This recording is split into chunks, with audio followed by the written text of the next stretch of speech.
صبح ازل یہ مجھ سے کہا جبرائیل نے، جو عقل کا غلام ہو وہ دل نہ کر قبول۔ بکر عمر عثمان و علی، بکر عمر عثمان و علی، یاران نبی میں سب سے جلی، بکر عمر عثمان و علی، اصحاب محمد حق کے ولی، بکر عمر عثمان و علی، یاران نبی میں سب سے جلی، بکر عمر عثمان و علی، بکر عمر عثمان و علی۔ اسلام نے جن کو عزت دی، اسلام کو قوت جن سے ملی، اسلام نے جن کو عزت دی، اسلام کو قوت جن سے ملی، اسلام نے جن کو عزت دی، اسلام کو قوت جن سے ملی، ایمان کی روایت جن سے چلی، بکر عمر عثمان و علی، یاران نبی میں سب سے جلی، بکر عمر عثمان و علی، اصحاب محمد حق کے ولی۔ اعوذ باللہ من الشیطان الرجیم، بسم اللہ الرحمن الرحیم، نحمد و نصلی علی رسولہ الکریم، اما بعد، معزز سامعین، السلام علیکم ورحمۃ اللہ وبرکاتہ۔ حمد و ثنا رب ذوالجلال کے لیے جو تخت عظمت جلال پر ہمیشہ سے متمکن ہے اور ہمیشہ رہے گا۔ اس کی قدرت کاملہ یہ کہ سمندروں میں مد و جزر کا پیدا کرنے والا، رات اور دن کا بنانے والا، خزا و خدر کا مالک و مختار ہے، عزت اور ذلت کا دینے والا وہی پروردگار ہے، زندگی اور موت اسی کے ہاتھ ہے۔ ہم اسی کی حمد و ستائش بیان کرتے ہیں، اسی کی بڑائی کے راگ الاپتے ہیں کہ اس خلاق اکبر نے جو عظیم احسان ہم پر کیا وہ یہی کہ امت محمدیہ میں پیدا فرمایا، اور خود اس امت کی تعریف فرمائی کہ تم بہترین امت ہو، لوگوں کو برائیوں سے روکتے ہو، بھلائیوں کی طرف بلاتے ہو۔ درود و سلام سید العرب والعجم جمیل الشیم صاحب الجود والکرم صلی اللہ علیہ وسلم کی ذات اقدس پر کہ جس ذات گرامی نے عرب کے بدووں اور خانہ بدوشوں کو تاریخ انسانی کے کاروان کا سالار بنا دیا۔ بزرگوں اور دوستو، حضرت عباس بن عبد المطلب جو نبی کریم صلی اللہ علیہ وسلم کے چچا ہیں، ان کی زندگی کے واقعات آپ سماعت فرما رہے ہیں۔ حضرت عمر رضی اللہ تعالیٰ عنہ، ان کے لیے ذمہ داری تھی کہ وہ محاصل لوگوں سے اصول کریں۔ حضرت عباس بن عبد المطلب سے بھی انہوں نے سوال کیا، اور سوال کیا تو بڑے سختی کے ساتھ بھی سوال کیا۔ تو اللہ کے نبی صلی اللہ علیہ وسلم سے حضرت عباس بن عبد المطلب نے اس بات کی شکایت کی کہ حضرت عمر نے بڑی سختی کے ساتھ، یعنی مجھ سے محصول ایسا وصول کرنے کے لیے انہوں نے کہا۔ اللہ کے نبی صلی اللہ علیہ وسلم نے حضرت عمر رضی اللہ عنہ سے کہا، انہوں نے بدر میں بہت زیادہ فدیہ دیا ہے، اپنا اور اپنے بھائیوں کا، بھتیجوں کا۔ اس انداز سے اللہ کے نبی صلی اللہ علیہ وسلم نے فرمایا کہ اے عمر، تم جانتے ہو کہ چچا باپ کے برابر ہوتا ہے، باپ کا درجہ رکھتا ہے، یعنی اس انداز سے سختی نہ کیا کرو۔ اس بات کی ہدایت اللہ کے نبی صلی اللہ علیہ وسلم نے انہیں دی تھی۔ اور دوستو، معاملہ یہ ہے کہ حضرت عمر رضی اللہ تعالیٰ بنفس نفیس خود حضرت عباس بن عبد المطلب کی بڑی قدر و منزلت کرتے تھے۔ اس معاملے میں کسی قسم کا کوئی شک و شبہ نہیں کہ اللہ کے نبی صلی اللہ علیہ وسلم کے اس دار فانی سے کوچ کرنے کے بعد بھی حضرت ابوبکر صدیق نے وہ مقام اور مرتبہ رکھا۔ حضرت ابوبکر صدیق اور اس کے بعد حضرت عمر رضی اللہ تعالیٰ نے اپنے مشوروں میں ان کو شریک رکھا۔ نہ صرف یہ بلکہ جو بھی معاملہ ہوتا بغیر کسی مشورے کے، بغیر کسی معاملے کے نہیں ختم کرنا۔ یہاں پر معاملہ یہ ہوا کہ نبی کریم صلی اللہ علیہ وسلم کے اس دنیا سے پردہ فرمانے کے بعد فدق کی جو جائیداد تھی، جو اللہ کے نبی صلی اللہ علیہ وسلم کو فی میں حاصل ہوئی تھی، اس معاملے کے اندر اللہ کے نبی صلی اللہ علیہ وسلم نے کبھی حضرت عباس بن عبد المطلب کی، کبھی اپنے گھر والوں کی، اپنے ازواج مطہرات کی، اور مہاجرین کی جو غریب تھے ان لوگوں کی اعانت کیا کرتے تھے۔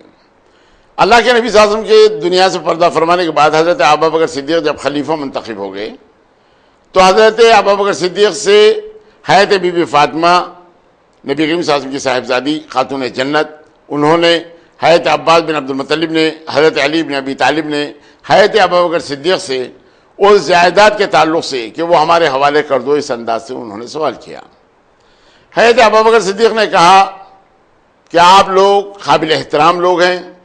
میں اپنے قبیلے سے زیادہ، اپنے خاندان سے زیادہ آپ کی قدر و منزلت میں جانتا ہوں، لیکن اللہ کے نبی صلی اللہ علیہ وسلم کی جائیداد کی کوئی وراثت نہیں ہوتی اور وہ آپ لوگوں میں اس انداز سے تقسیم نہیں کی جا سکتی۔ ہاں اسے کچھ فائدہ حاصل کیا جا سکتا ہے، اسے آپ لوگ کچھ لے سکتے ہیں اپنے خرچ کے لیے۔ اس انداز سے جب انہوں نے بات کی تو حضرت بی بی فاطمہ تھوڑا سے ناراض ہو گئی اور اس دار فانی سے کوچ کرنے سے پہلے ان دونوں کی صفائی بھی ہو گئی۔ لیکن حضرت عباس بن عبد المطلب اور حضرت علی بن ابی طالب جب ان کے سامنے یہ بات رکھی گئی تو وہ تو فی الحال خاموش ہو گئے، لیکن جب حضرت عمر رضی اللہ تعالیٰ عنہ دور خلافت آیا تو پھر انہوں نے اس بات کا مطالبہ کیا۔ تو حضرت عمر نے فدیہ کی تمام جائیداد ان کے اپنے خرچات کے لیے ان کے حوالے کر دی، لیکن بات یہ ہوا کہ جب یہ جائیداد کو تقسیم کرنا چاہا ان لوگوں نے تو اس وقت حضرت عمر نے کہا کہ یہ جائیداد تقسیم کے لیے نہیں ہے، یہ صرف آپ کے گزارے کے لیے، اس سے فائدہ اٹھانے کے لیے ہے، تقسیم کے لیے نہیں ہے۔ اس انداز سے انہوں نے بھی منع کیا تھا۔ حضرت عباس بن عبد المطلب بہت کشادہ دل اور بہت زیادہ سخی تھے۔ اللہ کے نبی صلی اللہ علیہ وسلم نے برملا بہت سارے موقعوں پر ان کی سخاوت کی داد بھی دی، اور ان کے سخی ہونے کے تعلق سے برملا آپ نے کہا کہ خاندان والوں کے ساتھ عباس بن عبد المطلب کا بہت اچھے انداز سے سلوک ہے، اور اس کی گواہی حضرت سعد بن ابی وقاص رضی اللہ تعالیٰ عنہ سے جو روایت ہے اس میں ملتی ہے۔ ایک مرتبہ اللہ کے نبی صلی اللہ علیہ وسلم کے پاس ملک شام سے کچھ خشک میوے آ گئے تو نبی کریم صلی اللہ علیہ وسلم کے دل میں اس بات کا خیال آیا کہ کاش کوئی میرا عزیز آ جاتا، میرے ساتھ اس میں شریک ہو جاتا، اس لیے کہ اللہ کے نبی صلی اللہ علیہ وسلم پسندازی کرنے والے نہیں، جو حاضر ہوتا اس کے اندر تمام کا تمام تقسیم کر دیتے، چاہے وہ روپے کی شکل میں ہو یا کھانے پینے کی اشیاء کی شکل میں ہو، کچھ بھی ہو، اللہ کے نبی صلی اللہ علیہ وسلم سارے کا سارا تقسیم کر دیتے۔ اور حسن اتفاق جب حضرت عباس بن عبد المطلب آ گئے تو اللہ کے نبی صلی اللہ علیہ وسلم نے بڑی خوشی کا اظہار کرتے ہوئے کہا کہ میں نے جو سوچا تھا کہ میرا کوئی عزیز رشتہ دار آ جائے، آپ آ گئے۔ ایک مرتبہ تو اللہ کے نبی صلی اللہ علیہ وسلم نے ان کے مقام اور مرتبے کو اس انداز سے بھی ظاہر کیا کہ عباس مجھ سے ہیں اور میں عباس سے ہوں۔ اللہ کے نبی صلی اللہ علیہ وسلم نے یہ بھی بات فرمائی تھی۔ اور بزرگوں اور دوستوں، معاملہ یہ ہوا کہ حضرت عمر رضی اللہ تعالیٰ کے دور خلافت میں ایک مرتبہ حضرت عمر نماز کے لیے بہت تیزی کے ساتھ نماز جمعہ ادا کرنے کے لیے جا رہے تھے۔ حسن اتفاق حضرت عباس بن عبد المطلب کے پاس 2 چوزے اس وقت بنائے گئے تھے، اس کا جو خون آلود پانی تھا جب پرنالے سے انہوں نے پھینک دیا تو حسن اتفاق ہے کہ حضرت عمر پر وہ پانی گرا تو پھر حضرت عمر وہاں سے پلٹ گئے، پھر اپنے کپڑوں کو پاک کیا، صاف کیا، اس کے بعد آ کر آپ نے خطبہ دیا، نماز پڑھایا، لیکن اس بات کا حکم دے دیا کہ پرنالہ نکال دیا جائے۔ چنانچہ وہ پرنالہ نکال دیا گیا۔ حضرت عباس بن عبد المطلب اس وقت یہاں پر موجود نہیں تھے، بلکہ وہ سفر میں تھے۔ جب سفر سے واپس آئے اور حضرت عمر رضی اللہ تعالیٰ کے اس پرنالے نکالنے کی بات آئی تو حضرت ابی بن کعب رضی اللہ تعالیٰ کی یعنی جو قاضی تھے ان کے پاس ایک مقدمہ پیش ہوا حضرت عباس بن عبد المطلب کی طرف سے حضرت عمر کے خلاف میں، اور حضرت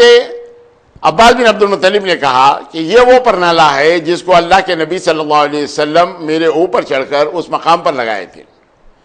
حضرت ابی بن کعب نے جب حضرت عباس بن عبد المطلب کے حق میں فیصلہ دیا تو حضرت عمر وہ فیصلہ سننے سے پہلے انہوں نے کہا کہ عباس مجھے معاف کر دو، میرے کاندھے پر چڑھ جاؤ، اللہ کے نبی صلی اللہ علیہ وسلم نے جس مقام پر وہ پرنالہ لگایا تھا اس مقام پر آپ لگا دو، اس لیے کہ میں اس بات سے واقف نہیں تھا کہ یہ اللہ کے نبی صلی اللہ علیہ وسلم کا لگایا ہوا ہے۔ اس انداز سے حضرت عمر نے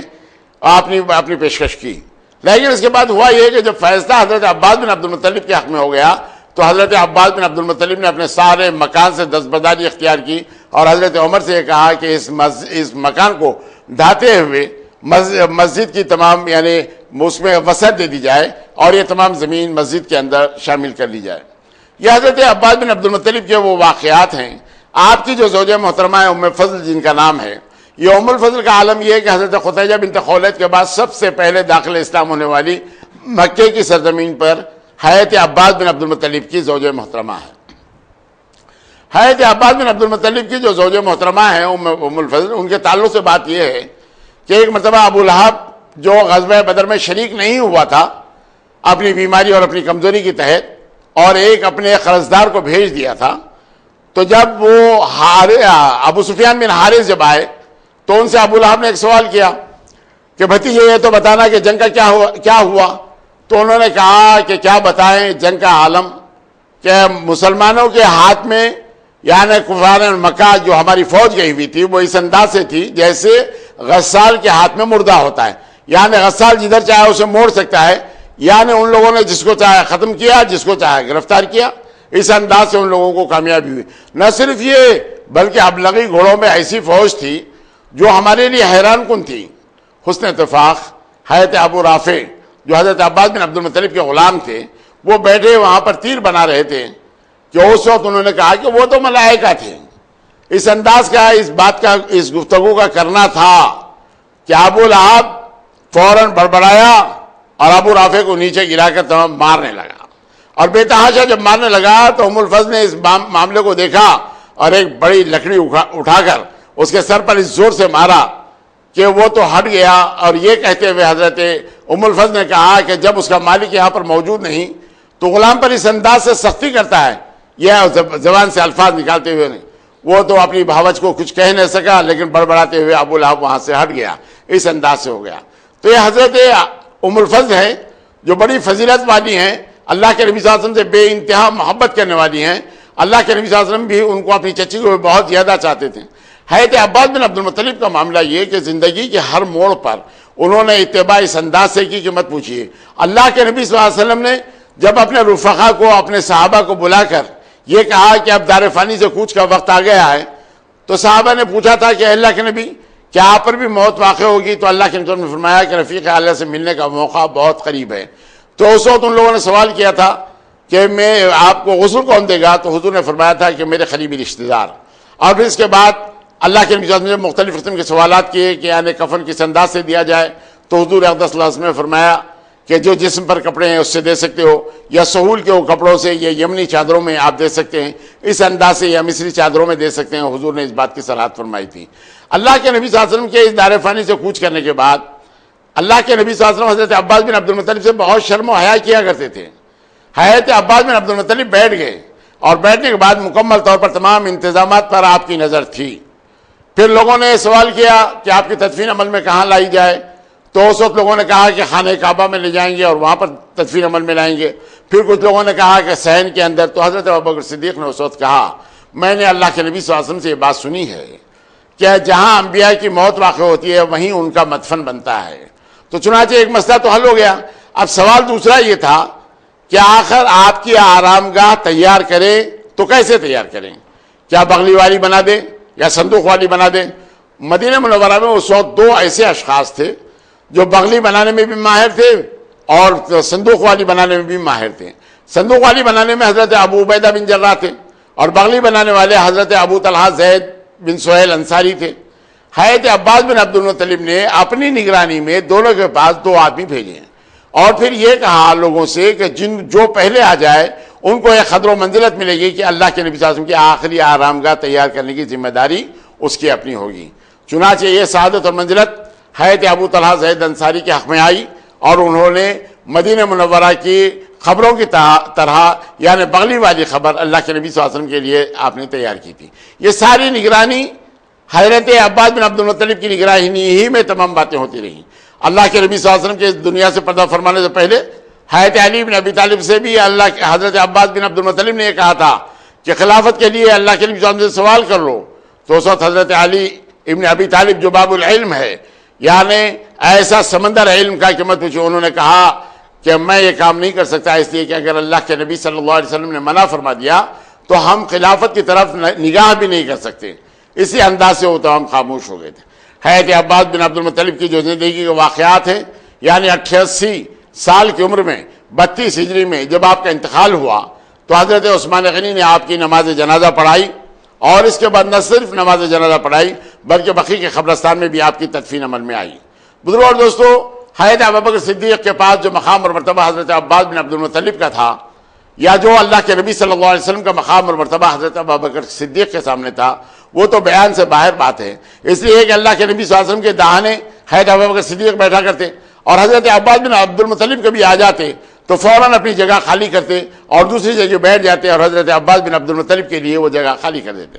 اللہ کے نبی صلی اللہ علیہ وسلم نے فرمایا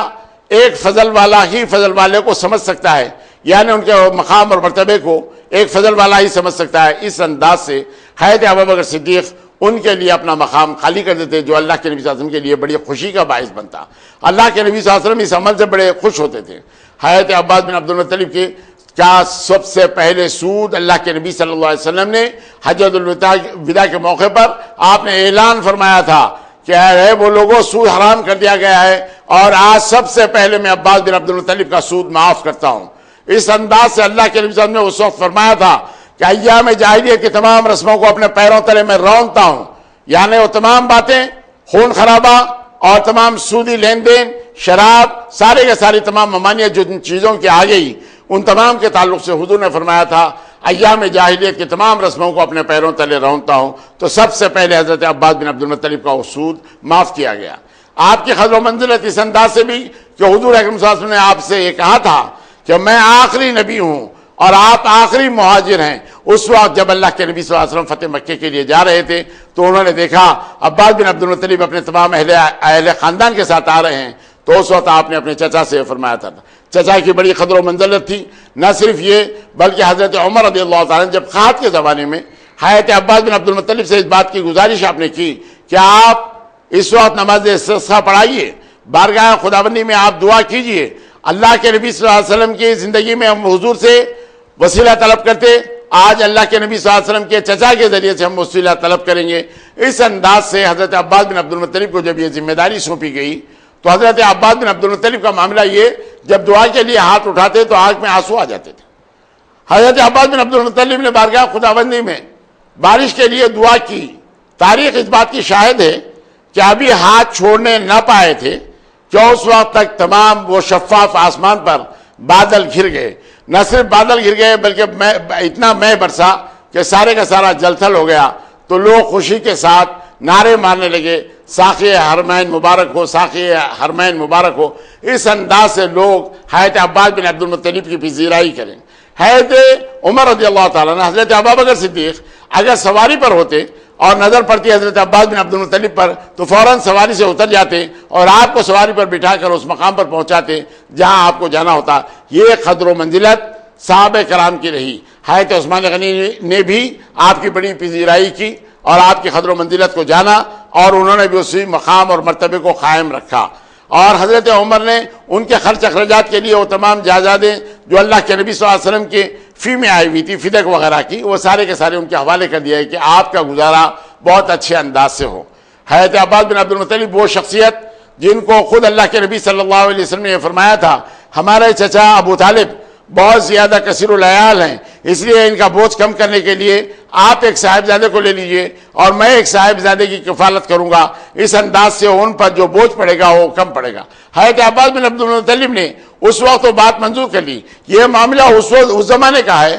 جب اعلان نبوت اللہ کے نبی صلی اللہ علیہ وسلم نے بھی فرمایا نہیں، اور حضرت علی بن ابی طالب کو اپنے دامن میں اللہ کے نبی صلی اللہ علیہ وسلم نے لے لیا اور حضرت جعفر بن ابی طالب کو حضرت عباس بن عبد المطلب کے حوالے کیا۔ اس انداز سے حضرت جعفر کی کفالت حضرت عباس بن عبد المطلب کیا کرتے، حضرت علی بن ابی طالب کی کفالت اللہ کے نبی صلی اللہ علیہ وسلم کے ذریعے ہوا کرتی تھی۔ اس انداز سے تاکہ اللہ کے نبی صلی اللہ علیہ وسلم کے چچا حضرت ابو طالب کا بوجھ کم ہو اور ان پر کسی قسم کی کوئی زیادہ ذمہ داریاں نہ پڑے، یہ تمام پیش نظر ان کے بات تھی، اسی لیے یہ تمام بوجھ اٹھانے کے لیے تیار ہوئے۔ یہ حضرت عباس بن عبد المطلب کے زندگی کے چند واقعات ہیں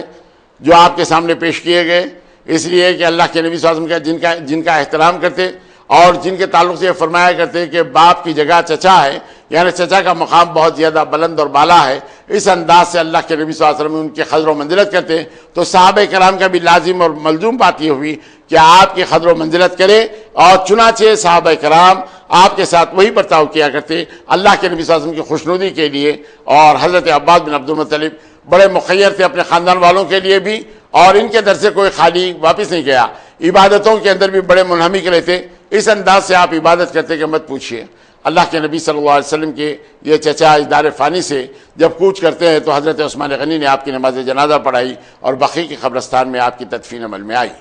متعدد شادیاں آپ نے کی اور 4 بیٹیاں اور 8 بیٹے آپ کی اولاد میں رہے۔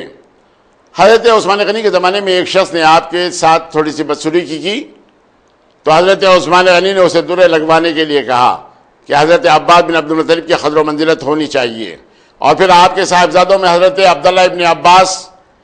جو بہت بڑے فقیہ اور بہت بڑے عالم اور اس انداز سے عالم تھے کہ مت پوچھیے.